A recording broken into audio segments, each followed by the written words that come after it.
All right, we're live. I don't remember if I put out an invitation this time. I don't think I did. So I guess if people follow us, that it tells them like, hey, ABC's live right now. Yeah. But That happened to me the other day, though. I did that. We have a Bible study with people here on Saturdays, and I just totally spaced out and forgot to put it on. mhm. Easy to forget. Yep. All right. Well, we got a couple people here. Thank you so much for being with us today. We're going to be in Ephesians 4. We're going to look at 17 through 24. And a lot of that has to do with keeping it short that way, just because there's so much to say about these passages, as was evidenced by our discussion of chapter 1, or of chapter 4, 1 through 16, because we did 3 sessions on that. And just kind of a reminder, remember that we've been talking about how the second half of Ephesians is really a description of how we walk worthy of the calling that we've been called by. Chapter 4, verse 1 is kind of the pivot verse. And then Paul begins to discuss, like, what does it look like for a Christian to live a life that's worthy of the great ideals of the first 3 chapters? Things like bringing glory and honor to God in our lives, showing God is kind in our lives, and showing him off to a world that doesn't know him. Showing the spiritual realm, the principalities and powers in the spiritual realm, that God is wise, like all kinds of things we highlighted in those first 3 chapters that are just callings and ideals and the purpose of our life. So then when we get here to chapter 4, he's going to talk about, well, how do we walk to make sure those things happen? And the first thing we looked at in verses 1 through 16 was really like a corporate idea, like what we do as a church, as a people, to make sure that we walk worthy. And there was unity that was being talked about, both in verse 3 and also in verse 13, that we preserve the unity of the Spirit while we try to attain to the unity of the faith. That we have certain attitudes that we read about at the beginning of chapter 4 that help us do that. And then at the end of that section in verses 1 through 16, it was about each of us doing our share, growing up to maturity and doing our part so that the body will grow like it should. So that's kind of where we've been. Do you have anything you wanted to add to that? I think you reach the end of verse 16. It's like, all right, cool. We're supposed to be helping each other do what exactly? And I think that's what Paul moves into. And he kind of is going to start speaking more broadly about the kind of morals we have, and he'll get more and more specific as we keep going. So yeah, that's kind of the setup for the next section here. Yeah, good. So what we're about to read, I think, is really about how we walk in our lives personally. In fact, verse 17 in my version starts with, "So this I say." But I'll go ahead and read that, and then we'll discuss it. 17 through 24 in Ephesians 4. "So this I say, and affirm together with the Lord, that you walk no longer just as the Gentiles also walk, in the futility of their mind, being darkened in their understanding, excluded from the life of God because of the ignorance that is in them, because of the hardness of their heart. And they, having become callous, have given themselves over to sensuality for the practice of every kind of impurity with greediness. But you did not learn Christ in this way, if indeed you have heard him and have been taught in him, just as the truth is in Jesus, that in reference to your former manner of life, you lay aside the old self, which is being corrupted in accordance with the lusts of deceit, and that you be renewed in the spirit of your mind, and put on the new self, which in the likeness of God has been created in righteousness and holiness of the truth."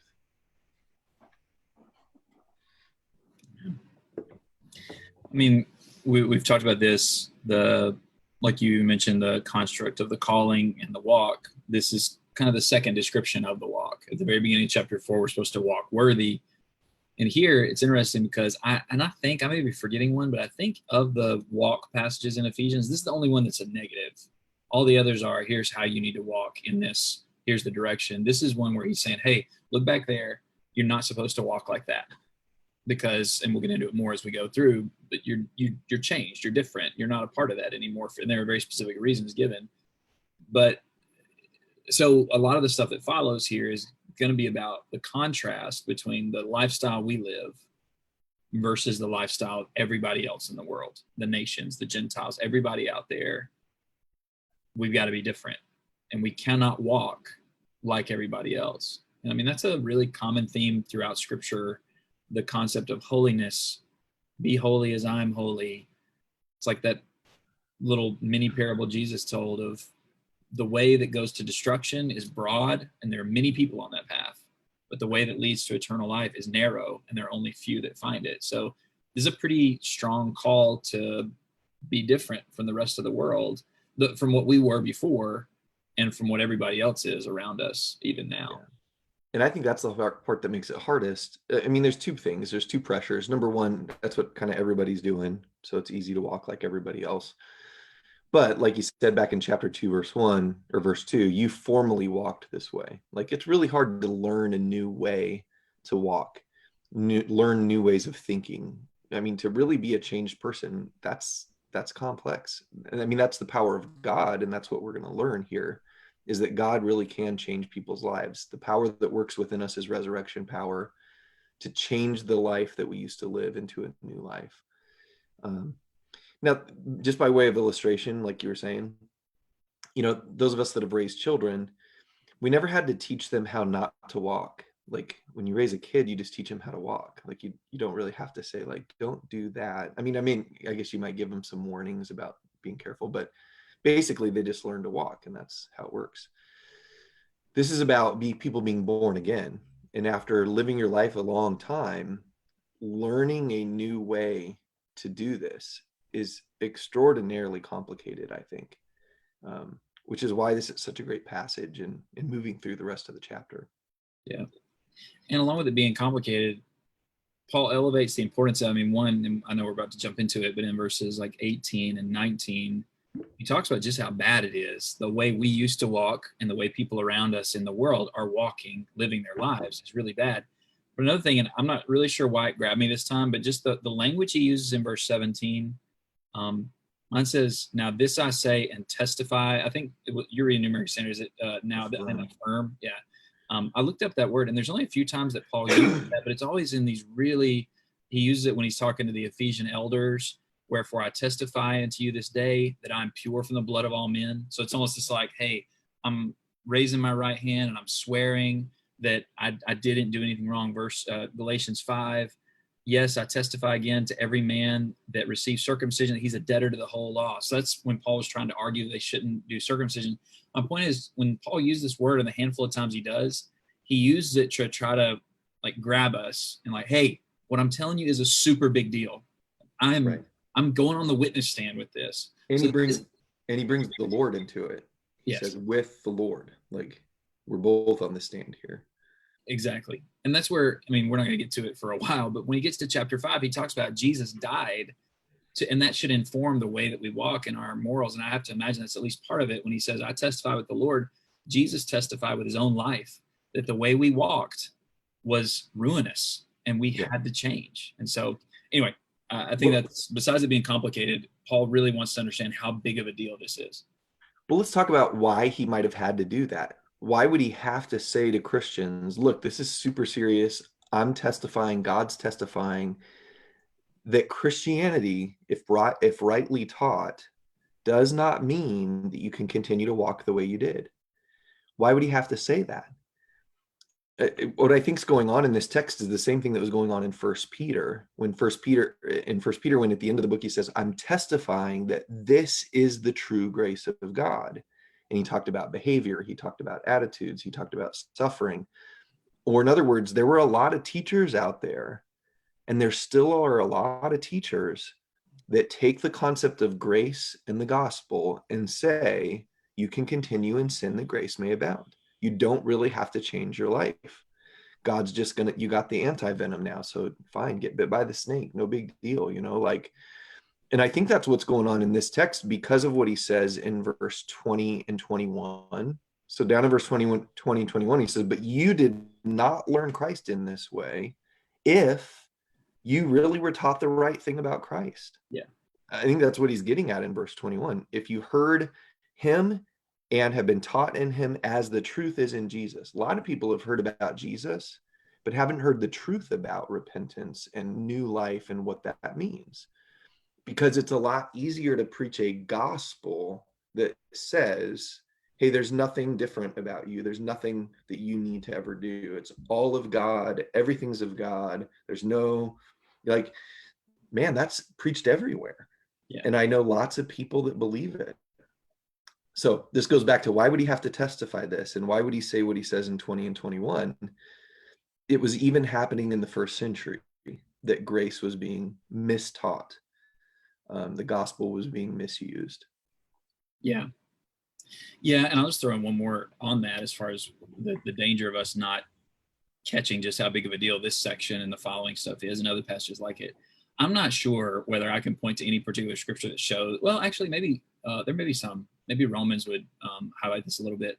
But I hear a lot of people and see it, and I know I probably even think this way a lot of times more than I even recognize, that there's this attitude of, hey, if you join a community of believers, that's kind of like the peak of Christianity.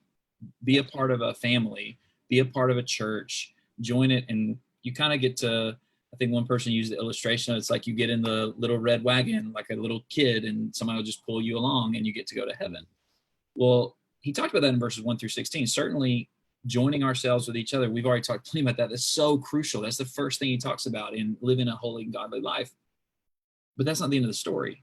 That's supposed to lead to a change in my character and is meant to equip me to actually live a holy and godly life. So I can't think, oh, I'm associated with good people. Like maybe Jews would have thought, hey, just come be a Jew and you're good. You don't really have to obey all the law, just like the parts that make you a Jew and you're in good shape. Or we might say, join a church and you'll receive the grace of God and all this kind of stuff. So I think that's another version of, or another reason why this section is so important for us to pay close attention to, because for a lot of people, when they talk about their relationship with God, it's almost exclusively oriented around, well, I'm in this church community and my church community is doing this, or I'm struggling because I don't have a good church. Well, look, it's about you serving God. And certainly we need one another in an optimum circumstance, but I think that's another reason why this is a really crucial section, especially the positioning of it in the text. Yeah, that's right. Because he just got through saying, like, hey, think about the corporate and think about this. Like, if I'm in a body that's working and people are doing the right things, and this is not even just about church, people feel good about their lives if they join something, a movement or a community that says the right things and maybe fights for the right things and say, I'm a good person because I belong to that. And that's always been a problem. I mean, you said Judaism. I'm thinking of Jeremiah 7. I'm teaching Jeremiah this week here. But in Jeremiah 7, God actually sent Jeremiah to the people going to the temple. And he's like, you're trusting in lying words, saying the temple of the Lord, the temple of the Lord, the temple of the Lord. What they were thinking was, hey, man, I go to the temple. And like, because I go to the temple, I'm good. And Jeremiah says, you're not, though. Like, if you can say the right things and be in the right place and be in the right community or the right movement, but what God's really going to judge us on is like, who are we? Like, Yeah. who are we really? Yeah, great point. I mean, I think that's really, really good. Yeah. So, and like we said, the big danger, well, so many big dangers like we've already highlighted, but he shows just how big the danger is in verses 18 and 19. Yeah. I mean, I'm just going to rattle them off, the ones that stand out to me, and I'm sure we need to dive into some of them, but he speaks about people of the world, which we were a part of. As you pointed out, chapter 2, there's a real, I mean, you can almost like just write out chapter 2, verses 1 through 10, and then chapter 4, verses 17 through 24 side by side, and they're almost like, you can just see word for word comparisons in some cases. Mm-hmm. But anyway, I mean, he speaks about being darkened in their understanding. So ignorant, not just in not knowing stuff, but almost in your ability to know stuff, almost. I mean, it's just like your understanding is dark, the lights are turned out. And to me, the one that's the worst in this list is the second one. I don't know. I'm probably going to change my mind in a second. You'll probably talk about one of it. No, actually, that's the worst one. But to me, that second one, alienated from the life of God because of the ignorance that is in them. Yeah. If I'm alienated from the life of God, maybe that just means kind of like what he said in chapter 2, you were far away from God.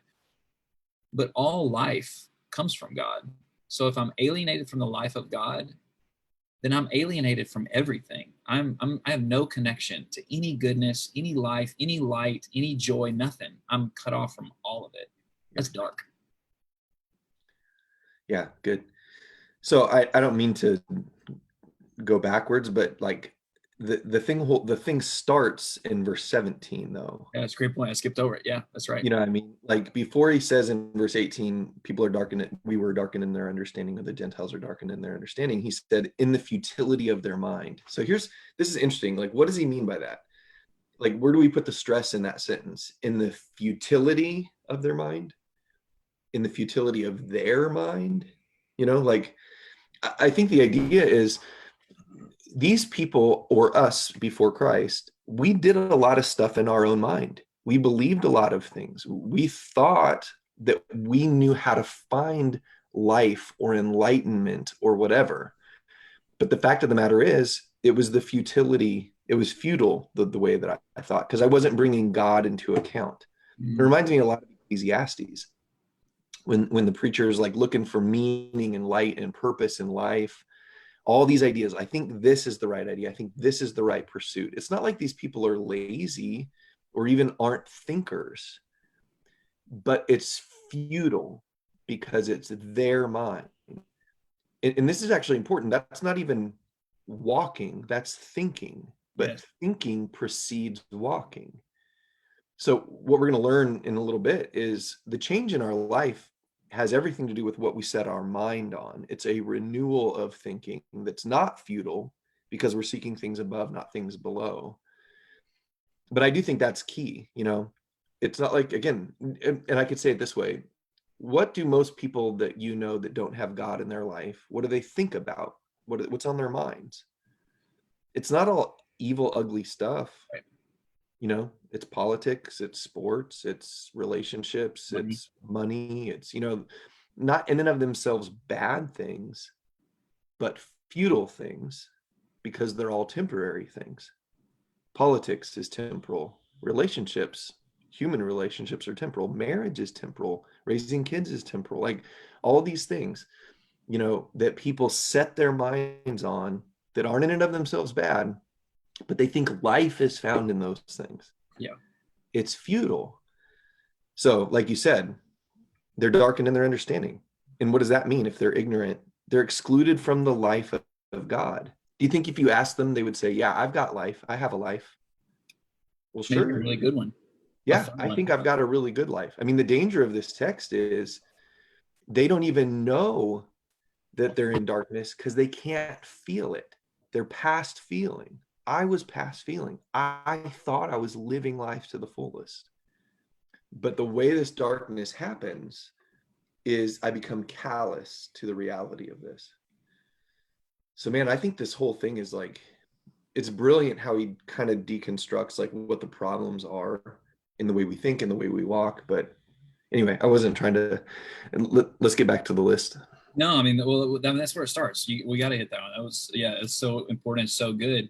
And the thing that stands out to me of this list, the futility of their minds, darkened their understanding, alienated from the life of God because of the ignorance that's in them due to the hardness or callous hardness of their heart. It's funny because at the beginning, he's like, don't walk this way. Yeah. And then he just lists off a bunch of internal mentality, attitude stuff. And you're like, wait a second, walk what way? What are you even talking about? Verse 19, he kind of comes to it. And he says, they have become callous and have given themselves up to sensuality, greedy to practice every kind of impurity. Right? Oh, okay, that's the walk. That's the practice. Really, all that is the product of all this other stuff. Like verse 19 is just what happens whenever you do this. I was thinking about, I'm trying to find the verse real quick. There's a proverb that's really like reminds me of this passage where it talks about, here we go. Proverbs 4:18. The path of the righteous is like the light of dawn, which shines brighter and brighter until the full day. The way of the wicked is like deep darkness. They do not know over what they stumble. Yeah. One of my favorite texts. I love that text. Yeah. And in the context of Proverbs, especially this early part, it's about, hey man, you need to think the right way. You need to listen to wisdom. You need to don't be a fool. Yeah. Wicked in Proverbs is almost equated with a fool, which we don't think of it that way. We think like you can be a fool and you can be wicked but there's kind of two different things. But in the Proverbs, it's just like, bam, that's the same. It's almost an equivalent phrase, or at least Yeah. it's not equivalent. Once you become a fool, you're on the fast track to being wicked, just like that. And this passage, I think, is very similar in that way, that it highlights the attitudes and the mentalities that lead to the unworthy walk, the walk of the world. Yeah. All right. So let's kind of get to this, because I think Paul says something in here that took me a little while to come to terms with and even believe. I wasn't even sure I believed it at first. But here's Paul talking about, okay, hey, these people without God, they're darkened, they're alienated, they're ignorant. And I want to kind of argue with God and say, well, isn't that your fault, God? I mean, you're the one who made people, and you're the one that put them in the places that they live. They're ignorant and not enlightened, and they don't have the life that you have because they just don't know. They haven't been given the opportunity to know. Look what Paul says there at the end of verse 18, when he describes their ignorance as something that is due to, or my version says, because of the hardness of their heart. We have to come to terms with this. Yeah. Do we really believe that? Do I believe that the ungodly people of this world, or me when I was ungodly, that the ignorance and the darkness in my understanding and the alienation from the life of God was squarely upon me having a hardened heart? A lot of people don't believe this. But if you really think about it, he's right. And I know people make the argument, like, what about people like, on an island somewhere, they've never heard about God, they've never heard about Jesus. What about people like that? And what I guess I get people to go back and think about is, when you were a kid growing up, you saw examples of good and bad, better or worse. Even on that island, a kid growing up would see somebody who was humble, gentle, generous, kind, giving, but maybe people took advantage of them, and maybe they didn't have as much as somebody who was greedy and practiced greediness, and impurity, and kind of put other people down. And on that island, or wherever you are, you saw one way to do life that was for good personal gain physically, and you saw another way to do life that was good for the whole, but not necessarily, you weren't getting a lot out of it, you were expending a lot. I'll tell you what happens in every human heart. We harden our heart toward the good things. Men love darkness rather than light, always. And what God's going to be able to unravel for all of us and any of my ungodly friends and family is when they stand before him someday and they say, we didn't know, God. We didn't know there was light. We didn't know there was a better way. We were ignorant, but that's your fault. You never gave me an opportunity.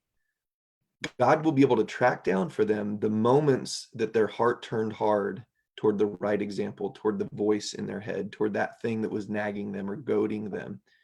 I know God's going to be able to do that. So we kind of have to come to terms with this.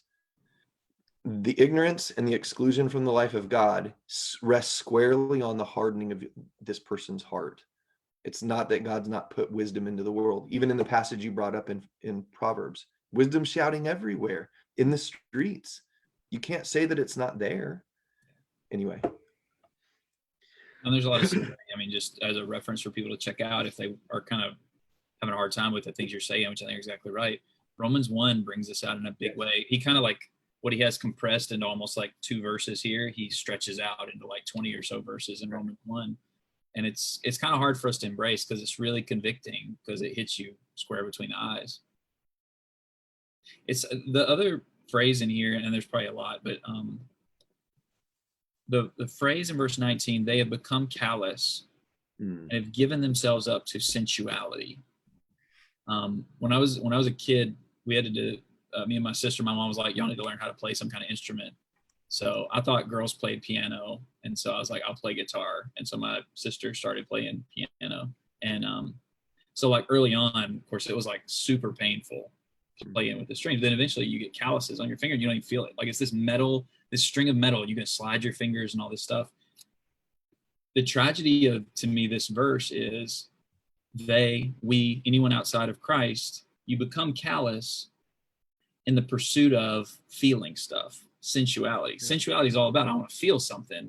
But the more you try to feel things, to fill up your life with feelings, good feelings or whatever, what you'll actually do is wear down your heart with calluses to where you actually can't feel good things. You can't. And I mean, we all either looking in the mirror or people we've known who have abused drugs or have been sexually promiscuous or with pornography, or people who are just angry people and got some kind of rise out of their jealousy or anger or something like that at different times in their life.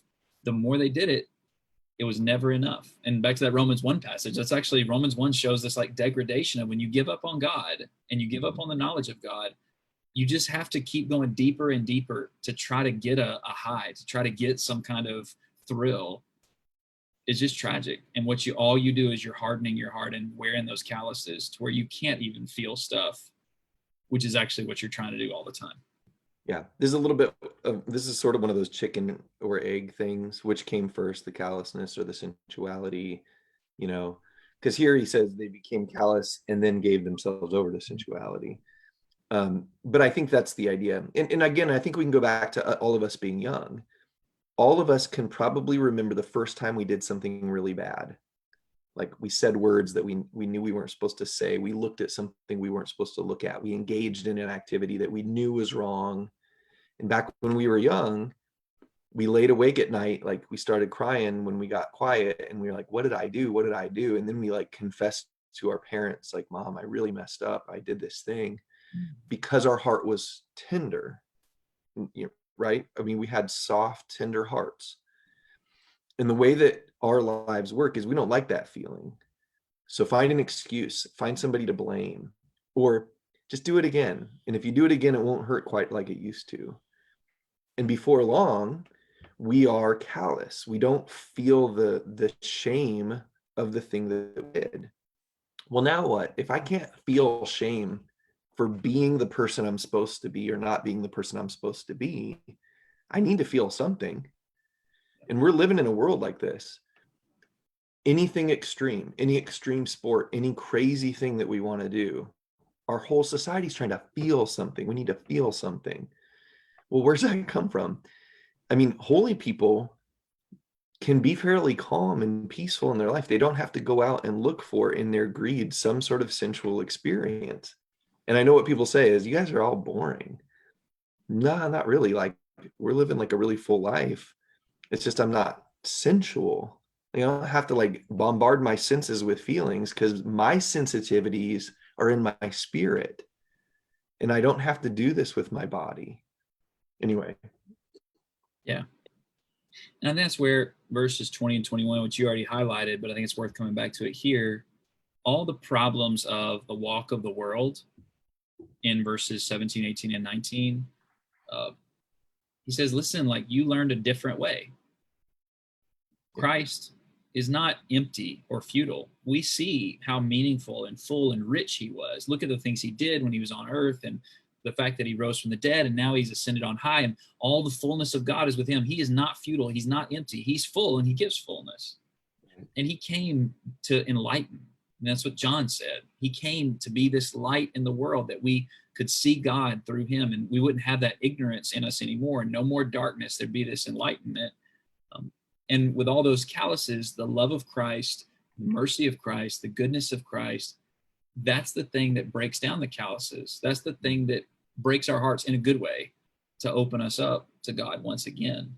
And so I guess to me, I know we're kind of getting kind of close to our time here. So one thing from this text that is really meaningful to me is if I want to stop doing verses 17 through 19, I have to go back and look at Christ over and over again. And I know that's a duh thing. Of course, that's what Christianity is looking at Christ. But sometimes it can be a thing we forget and we just try to like, I just need to be better. And I just need to stop. I need to stop trying to want to feel things like, and just be sensual. And I need to stop being ignorant and all that kind of stuff.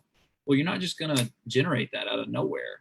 The way that worked is Christ came and we saw him, and when we see him, we see the Father. And when the Hebrew writer wrote to the Hebrews, he says, consider him and look at him. And so if I'm sitting there struggling with sin, I need to go back to Matthew, Mark, Luke, and John. I need to go back to the prophets. I need to go back and just meditate on and consider the truth that is in Jesus Christ. And of course, there's a whole lot of angles on some of that truth, I guess. But to me, that's where it starts, is the truth of his person and who he is and what he means to us.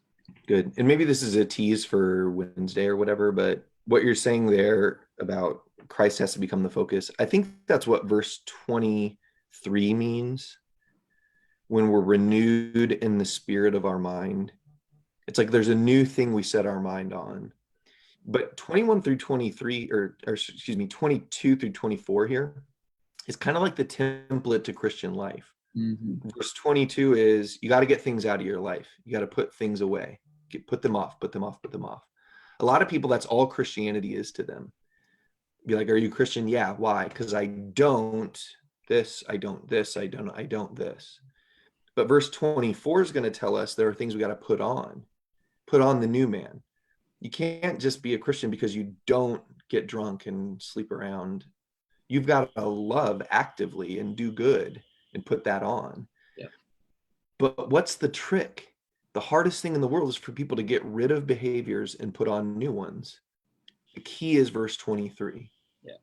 It happens in the renewal of your mind, or as Romans 12, 1 and 2 would say, we're transformed, a totally new being by the renewing of our mind or the renewal of our minds. And like you said, Christ is at the center of that. But what's going to be cool is when we talk about this week, the next few verses, really the rest of the chapter, he uses that template. Put this off, put this on, but here's the key. Here's how you change your thinking to make that behavior change. So we'll reiterate that and get into that next time. And maybe just one last time, this has been a pretty dark and sad and depressing discussion, and rightly so. We need to like understand how serious this is. But I think to the stuff you just brought out and what Paul highlights here, if I'm ever sitting there and I feel like, man, I'm hopeless, like I'm just a lost cause, I'm hardened, I'm callous, like all this bad stuff. Well, the point of this text and the point of the gospel is no, that's not how this thing works. You were dead in your trespasses and sins, and Christ made you alive. So if I feel like I'm getting killed again by my sins, I can be resurrected again. And that's the great hope if we follow this plan, which we'll get into more next time. Yeah, very good. All right. Thanks, everybody, for sticking with us. We appreciate you participating and being here. So we'll look forward to seeing you Wednesday. Thanks, y'all. Yep. Thanks, everybody.